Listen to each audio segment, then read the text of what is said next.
Pozdrav svima! Odlučio sam danas da snimim kratki video tutorial kako na svoj Samsung telefon da skinete najnoviju verziju sistema. Pošto se često zna desiti, pogotovo na našim prostorima, da iako postoji već neka nova nadogradnja za vaš sistem, to vam na telefonu ne pokazuje.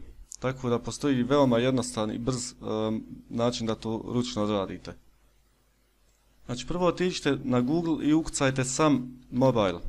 Mislim, ne morate ovako raditi, ja ću vam svakako baciti linkove dole u opisu videa, ali eto da vidite od početka do kraja kako to ide.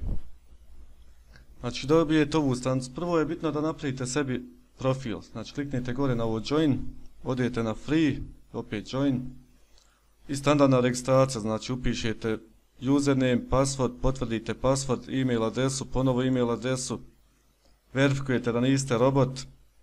Mislim, ako niste, možda neko od vas jest. Država, muško, žensko, uređaj, mislim da nisu nužna sva ova polja. Da je bitno samo popuniti ovo username, password, email.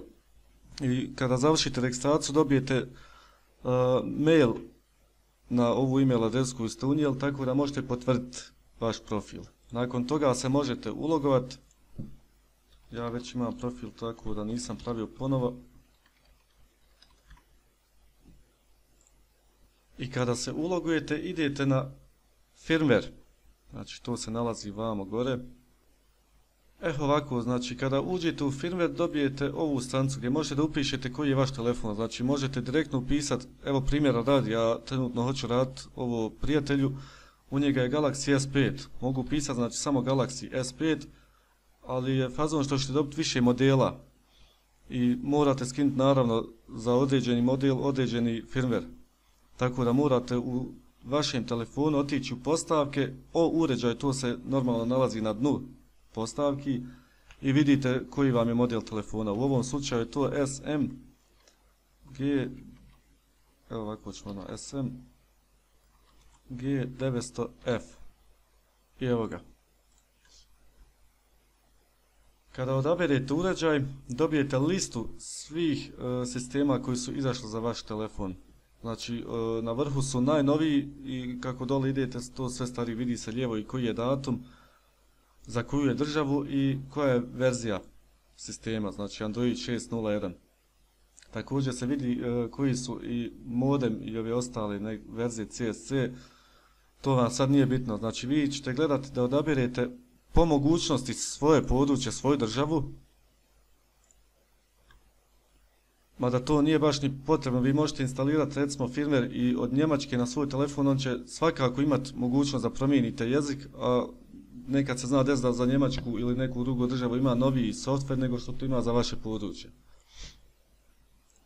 Šta vam je bitno jedino da gledate da ne uzmete brandirane firmware, a to možete vidjeti tako što vam piše država i piše na primjer ovdje u zagradi T-Mobile.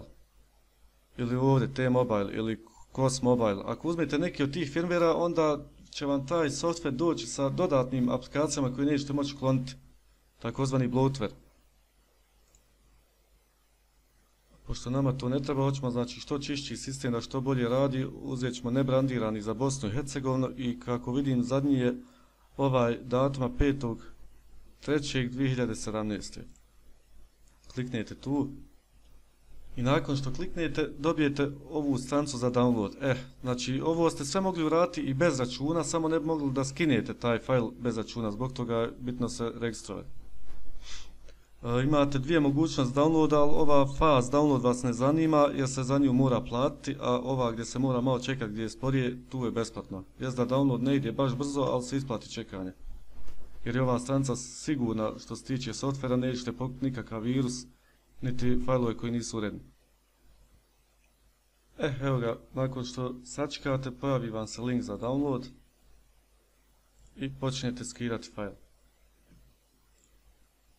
Ovo će sigurno potrajati, evo, pokazuje trenutno sat i 24 minute. U međuvremenu vi trebate pripremiti drugi dio, odnosno drugi korak kako biste ovo mogli instalirati na vaš telefon. Znači, opet možete kucati u Google, ukucajte samo Odin. I za ovo ću link ubaciti u opis videa. To je ovaj Odin download.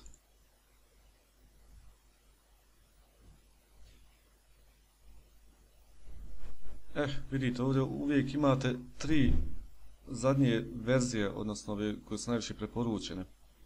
Ja bih vam preporučio da uvijek skinete zadnju, u ovom slučaju je to verzija 3.12.3.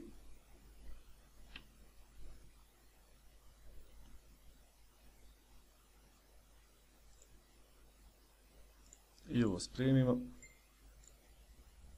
Sada pošto će, možemo mi nastaviti. Znači, otvorimo Odin, treba ga prvo otpakovati. Znači, idete standardno desni klik i ekstrakt, pošto mene na engleskom ako piše na nekom od balkanskih jezika pisat će raspaku ili tako nešto. Dobijemo ovaj folder, ponovo folder i tu je taj programčić koji nam je bitan za sljedeći korak. A sada ćemo da sačekamo dok se završi ovaj download pa ćemo nastaviti sa tutorialom. Nakon što smo napokon završili sa skidanjem novog firmware fajla i njega moramo raspakovati, znači ponovo desni klik i ekstrakt. Ovo je završilo. Znači ponovo da sada provjerimo da li je u folderu sve kako treba biti. Tu je jedan fajl sa ekstenzijom .tar.md5 i to je u redu ovako bude. Znači sada se vratimo i pokrenemo Odin koji smo prethodno skinuli sa desni klik i pokrenuti kao administrator. Čim uštekate telefon, ovo kom polje će, mislim, pozeleniti i ovdje će se pojaviti tekst, pisat će edit dodano. Sada morate kliknuti ovdje na AP, nađite ovaj fajl koji ste skinuli i otvorite ga.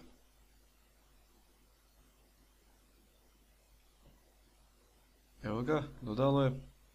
Nemojte da zatvorite program u toku dodavanja, možete misliti da je zablokiralo, ali samo sačekajte pa će se pojaviti.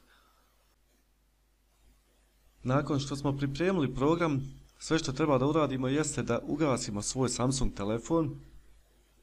Nakon što ga ugasimo, treba držati istovremeno, znači, tipku Home, tipku za smanjivanje glasnoće i zvuka, te onda pritisnuti tipku za paljenje. I sve to zajedno treba držati možda 2-3 sekunde dok se ne pojavi Samsung logo, onda se može tipka za paljenje pustiti. Evo vidite na slici kako to treba biti.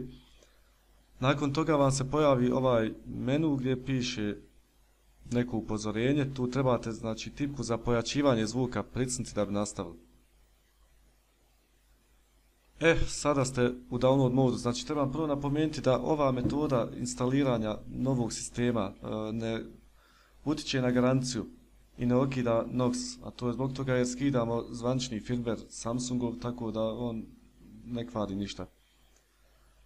Sada treba spojiti telefon putem USB-a na računar.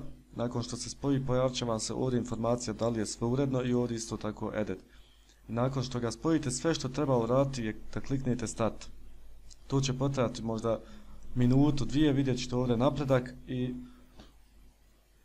ako se završi uspješno, telefon će se sam restartovati i već ćete biti na najnovijem sistemu. I još jedno bih vam preporučio, nakon što se telefon upali, jeste da uradite vraćanje na tvoničke postavke kako bi izbjegli moguće probleme. Isto tako trebate znati da prvo paljenje može potrajati i 10-15 minuta, tako da to morate sačekati jer je nekad potrebno nakon što se uradi veći upgrade da se to sve rasporedi kako treba. Nadam se da sam vam pomogao, pa ukoliko vas zanima ili interesuje da snimim jedan tutorial kako instalirati custom ROM, na primjer na neki stari telefon, kako instalirati potpuno novi sistem koji nije zvaničan, ali na primjer koji ima funkciju od najnovijih telefona kao što su Galaxy S8, molim vas da napišete u komentare pa ću snimiti tako nešto.